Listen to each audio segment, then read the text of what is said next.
سفارت خانہ پاکستان دن ہیگ نے 27 اکتوبر 2022 کو یوم سیاہ کشمیر کی مناسبت سے ایک سیمینار کا اہتمام کیا۔ مقررین میں کشمیر کونسل کے چیئرمین جناب علی رضا سید، بون یونیورسٹی سے پروفیسر محمد اسلم سید اور نیدرلینڈ میں اسٹوڈنٹ کی نمائندہ محترمہ رحمان نے بھی اپنے خیالات کا اظہار کیا۔ جناب علی رضا سید نے مقبوضہ جموں و کشمیر کی موجودہ صورتحال اور بھارت کے غیر قانونی طور پر مقبوضہ جموں و کشمیر میں کشمیریوں کے بنیادی انسانی حقوق کی سنگین خلاف ورزیوں کے بارے میں آگاہ کیا۔ انہوں نے اس حقیقت پر افسوس کا اظہار کیا کہ دنیا نے اس صورتحال پر اپنی آنکھیں بند کر رکھی ہیں۔ پروفیسر اسلم سید نے اپنی تقریر میں کہا کہ کشمیری عوام گزشتہ 6 دہائیوں سے بھارتی جبر کا سامنا کر رہے ہیں۔ انہوں نے سامعین پر زور دیا کہ وہ انسانی حقوق کی عالمگیریت پر توجہ دیں اور یہ کہ کشمیریوں کے ناقابل تسخیر حقوق، حق خود ارادیت مقبوضہ جموں و کشمیر سے انکار کیا جا رہا ہے۔ اسٹوڈنٹس کی نمائندہ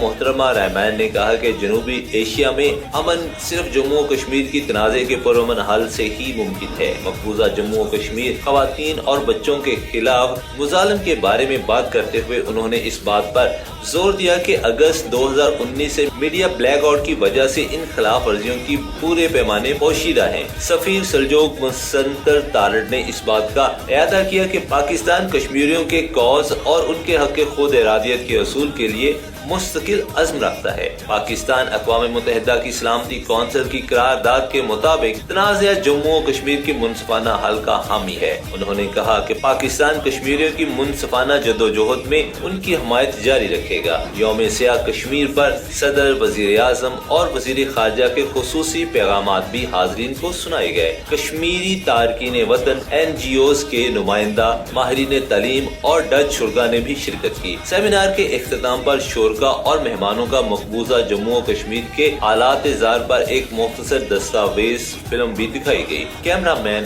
حسام صادق کے ساتھ راجہ فاروق، دی ہیگ، نیدرلینڈ۔